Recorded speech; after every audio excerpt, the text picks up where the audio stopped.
Now at 6 and streaming on CrossroadsToday.com, 3 teens in custody following a short police chase in Victoria.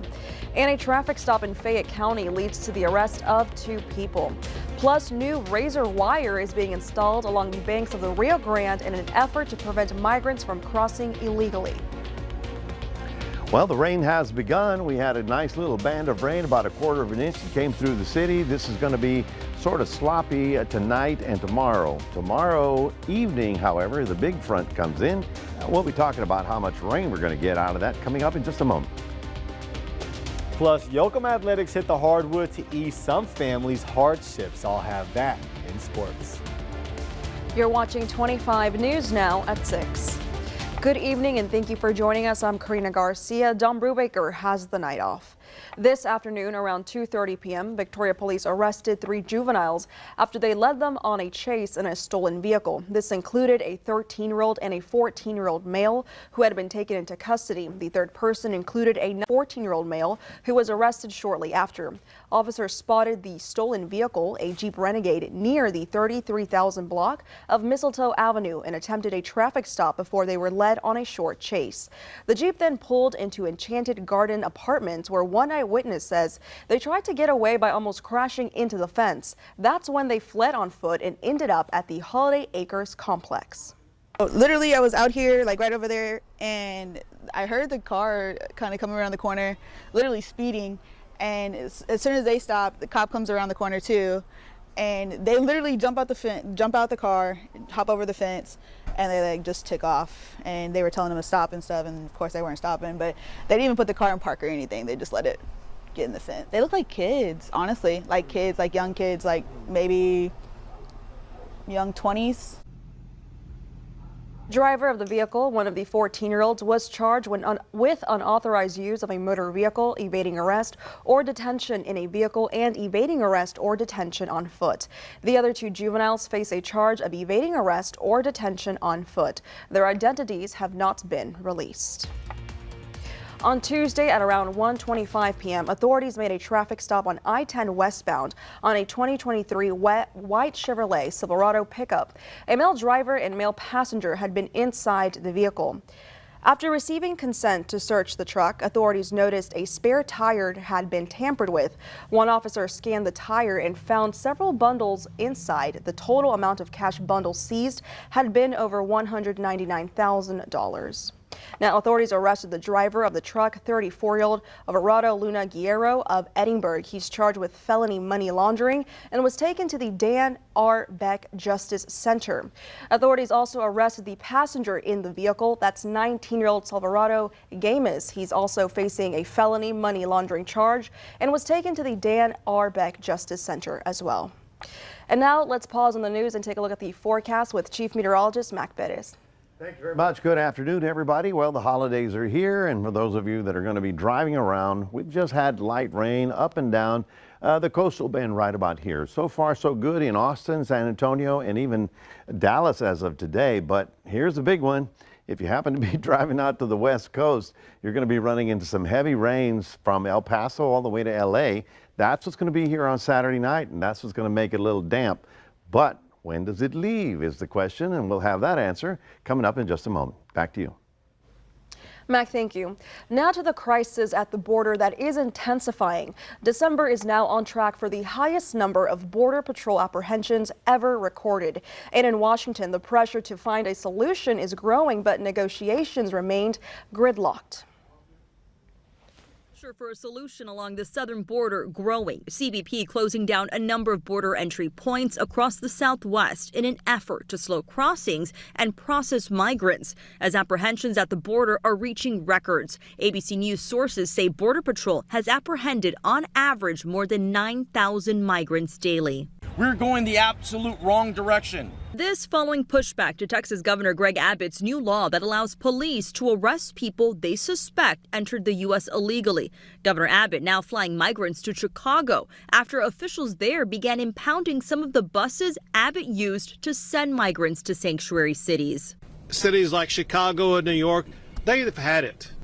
But I don't think they truly know the magnitude of the damage caused to the United States by Joe Biden. President Biden speaking with Mexico's president, saying more must be done as Congress remains stalled on immigration reform, leaving D.C. for the holiday recess without a deal. House Speaker Mike Johnson demanding the president take executive action, sending a letter writing, "Now that the crisis at our southern border has deteriorated and action can wait no longer, it must start now and it must start with you." National Security spokesman John Kirby says the administration is working to curb the surge. There's lots we're doing, but there's probably more we can be doing. And in order to do it effectively, you got to be in full partnership with Mexican authorities. Mexico's president says next week top U.S. officials will be traveling to Mexico to discuss solutions to the surge at the border. Melissa Adon, ABC News, Los Angeles. The Texas National Guard is now installing a new type of razor wire fencing along the banks of the Rio Grande. The 12-foot tall fence panels are laced with a 3-foot looping layer of wire that is designed to prevent migrants from trying to climb it and illegally cross from Mexico. It's called an anti-climb barrier, and Brownsville is the first Texas border city to get this new fencing as part of the Texas Operation Lone Star. Nobody is attempting to cross where the barrier is because it adds that extra level of barrier to prevent people from coming in. And that's what this mission is prevention and deterring people from coming in. A total of 6,000 feet of fencing is slated to be built. The barrier is being constructed across the river from a migrant camp where about 1,000 asylum seekers live in Matamoros, Mexico. Officials hope this new razor wire will further deter migrants from crossing illegally to Texas. Holiday travel is in high gear, but severe weather in some areas may be putting the brakes on road trips. In Maine, one river is causing furious flooding that's paralyzing some communities just days before Christmas. And flooding continued into Wednesday, where water rescues took place in one town. But in California, there's cleanup going on after an atmospheric river system dumped heavy rain in the area. Flood watches in Southern California have gone into today, and Arizona is bracing for the effects from the same storm system. Leading us to your Veer poll this evening, you can scan that QR code on your screen to vote. The question is, do you expect the weather to affect your holiday travel plans? Yes or no? According to our results, it looks like 68% say yes, 25% stand at no, and 7% are not traveling. We want to hear from you. Come to crossroadstoday.com/vote to take part. And of course, we're going to have an update on 25 News Now at 10. For more on today's news stories, come to crossroadstoday.com, and we still want to see your holiday pet photos, so go to our Facebook page for the link to submit your photos. Remember to subscribe to our YouTube channel, Crossroads Today. Hit the like button and click that notification bell. For now, stay with us. Coming up on 25 News Now at 6, the Supreme Court sidebars Donald Trump's case regarding presidential immunity. Also ahead, a five and dime building set to become a historical museum in downtown San Antonio.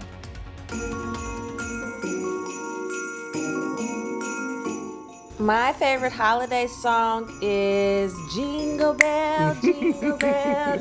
1, 2, 3. Feliz Navidad. Ba, ba, ba, ba. Santa baby, come put a sable under the tree for me. Oh yeah, last Christmas I gave you my heart. And so I was singing, let it snow, let it snow, let it snow. Masters in this hall. Masters in this hall, hear me today. Something, something, something. I think I'm gonna have to go with Silent Night, honestly. That's a classic. Silent Night. Always cry. Holy night. That's too bad. Because my favorite Christmas song is the one where it's like, chestnuts roasting by an open fire. But the one with Justin Bieber. From all of us here at 25 News Now, Happy holidays.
Says President Joe Biden signed a more than $886 billion National Defense Authorization Act into law Friday.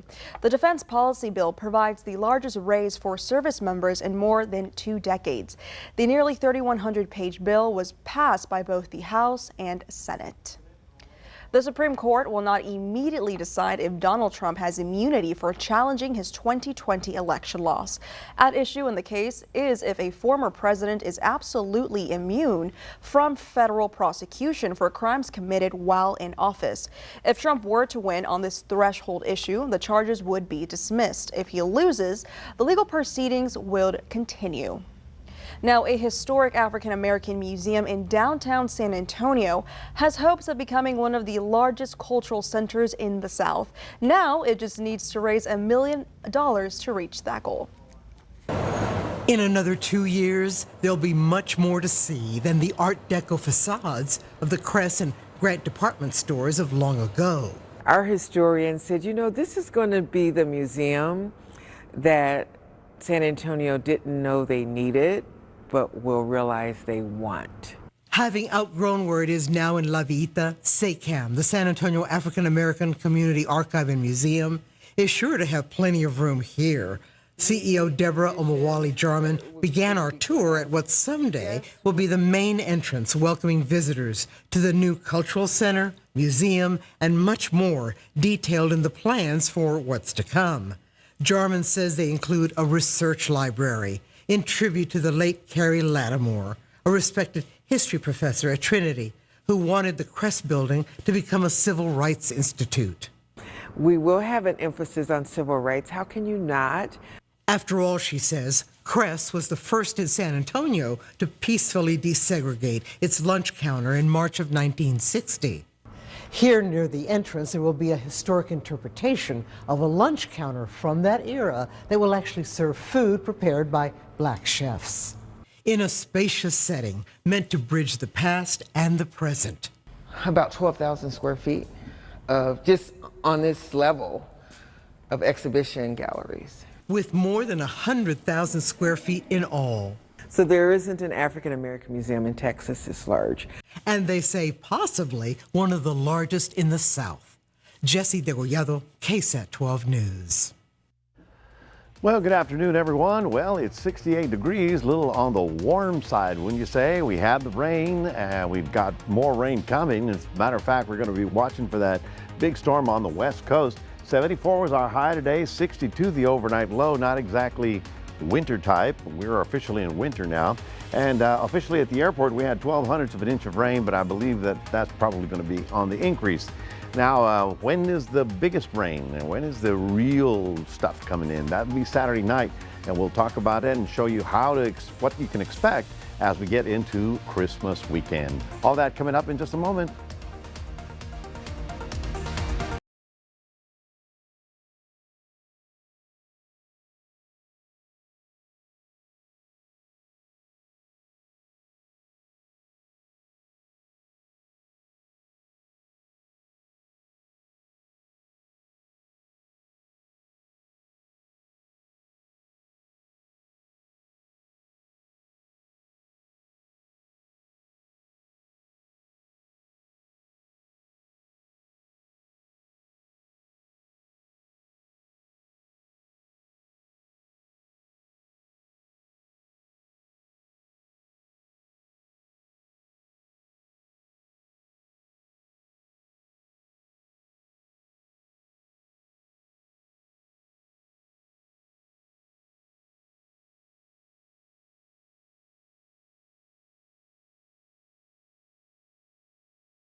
Well, good afternoon, everyone. You probably saw the rain that came through the area this afternoon, like about 4 o'clock. It rolled through downtown.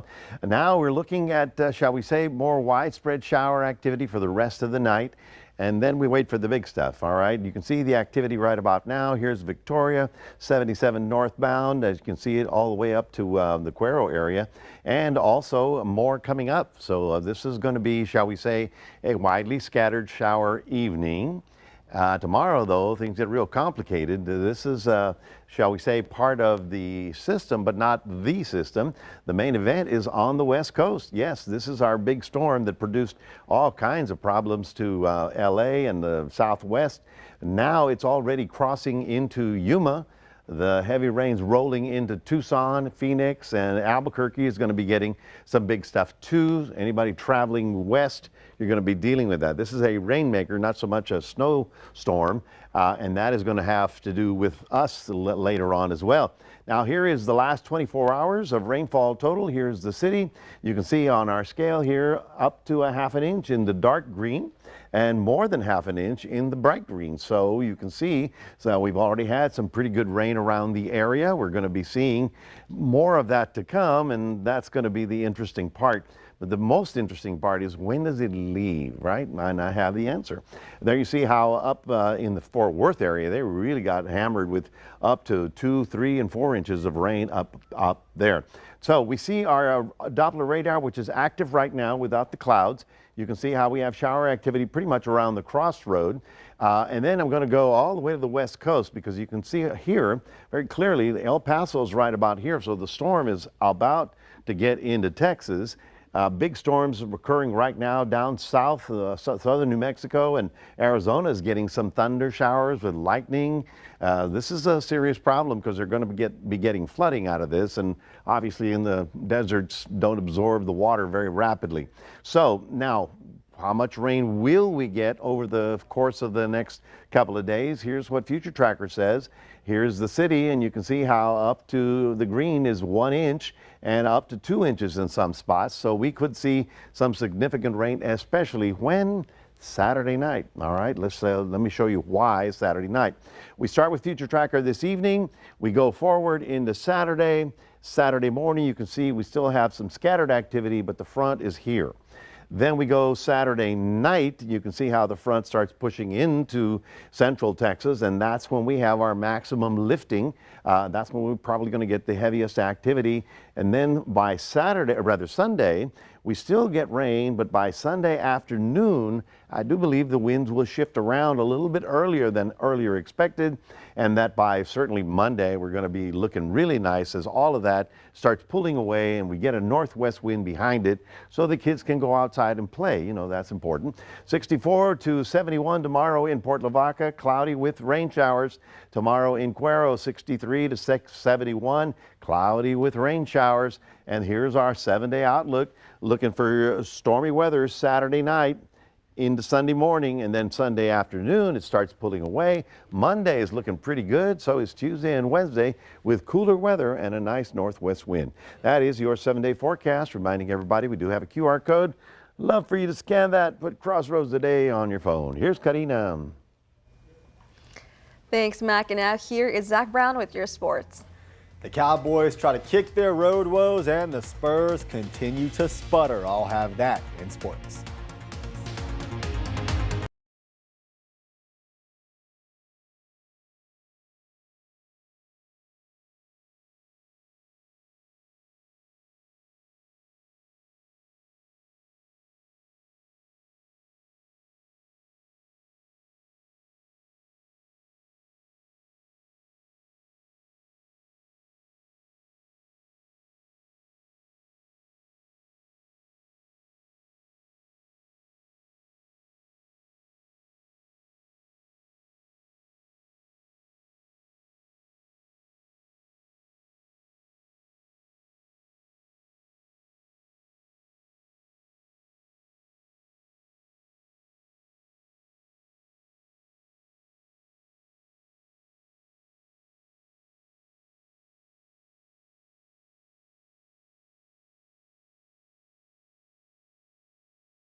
Well, pretty soon, Texas A&M will be full of Crossroads stars. Another local star has committed to Texas A&M, and that is Hallettsville Brahma Lane Gerke. He will be joining a long list of Crossroads athletes in College Station. Gerke was a two-way player for the Brahmas, very hard worker. Congrats to Lane on that commitment. After going 2-0 the other day in Kennedy's tournament doubleheader, the St. Joseph girls got right back at it yesterday in Game 1. They took down Nordheim 59-20 behind 17 from Bridget Bluda and 16 from Maddie Stefka. In Game 2, much lower scoring. The girls scored 24 points. But they only gave up 21. They win the championship game for the tournament. Jordy Ibarra takes home the all-tourney honors for the Lady Flyers. Well, about a week ago, Yoakum Athletics hosted an old school versus new school game to raise money for the community. They were able to raise about $700, and that was able to help 25 families this holiday season. The money was able to provide clothes, toys, and even gift cards to local grocery stores. Coach Taylor of Yoakum basketball and his staff have done their best to instill the values of community service into his guys, wanting them to learn to be givers and not takers. And he said they just want to teach young men how to help others. The Bloomington Bobcat boys got a big win over Hebronville, and it was a blowout. They win 79-10 and improved their overall record to 9-5. This was a non-district game, so they are just getting warmed up for that spring semester when the games really begin to count. The Cowboys in the roughest stretch of their schedule, coming off that brutal loss to the Buffalo Bills. Dallas will hit the road to Miami, where they will take on the Dolphins, who are coming off a 30-0 beatdown over the Jets. The good news for Dallas, Miami is awful against teams with winning records. The bad news for Dallas, they are awful on the road. We didn't put our best out there, and there's no excuses for that. Got to be better, and especially on the road. So what a great opportunity now. A great team, team top of their division, one of the best teams in the AFC, to get a chance to go out there and not necessarily redeem ourselves, but pick our up on the road and put a performance out there like we have at home, and really more so a performance that we know we're capable of. So excited about it for sure. Still trying to win that division, and that will take us to your viewer poll. Are you concerned about the Cowboys' road woes, yes or no? They are undefeated at home, but just 3-4 on the road, and 37% of you are concerned, but we have a lot of very confident Cowboys fans. 63% of you say no. I guess they'll have a lot of answers after they play Miami this week. Okay, after finally snapping their 18-game losing streak, the Spurs apparently want to start a new one in Chicago last night, taking on the Chicago Bulls. The Spurs fall 114-95. Victor Wembanyama in this one, just 7 points in 22 minutes. The Spurs have now lost 4 games in a row and have won just once in their last 23 games. They get the Mavs next. That game is tomorrow. And terrible news out of Houston. C.J. Stroud officially out this Sunday. So turn the clock back to 2010. You're getting Case Keenum and Joe Flacco in Houston. That's it for your sports. Karina, back to you. Thanks, Zach. We're going to be back in a moment, and it's a Christmas classic as Mariah Carey spreads cheer at the White House.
may not want a lot for Christmas, but she brought the Christmas spirit to the White House just last week. The singer shared photos from her visit on Instagram, showing her meeting with President Joe Biden and Vice President Kamala Harris. And she even checked out the White House Christmas decor. Carrie's song, All I Want for Christmas Is You, has grown to become a popular holiday favorite for many, and it's, of course, her most popular song. Duh, that's Mariah Carey. Yeah, I mean, what would the mall be without Mariah Carey What would playing? Christmas be without Mariah Carey? Pretty much, pretty much. She's making bank off that one song for the rest of her life. Oh, yeah, tell you she's what, set for life. Her I'll kids tell you set what, for yeah, life. for sure. She can retire. This on is that her one. time of year. That's right. Well, folks, the rain is going to be with us for a while. It'll be damp tonight and tomorrow being Saturday. The showers will be on the increase until the evening. The peaking at midnight, and then Sunday the rain will be early and then clearing out by late in the evening. So I think that by midnight mass it might be over with. And the good news for sure is that Monday all the kids will be outdoor playing because we'll have cooler, drier weather and all the rain will be over by then. So between now and then, however, we could see possibly up to an inch of rain. So be ready for that. Have that umbrella handy. That's right. All right. Thank you, Mac, and thank you, Zach, and thank you for joining us. We hope to see you back here tonight for 25 News Now at 10.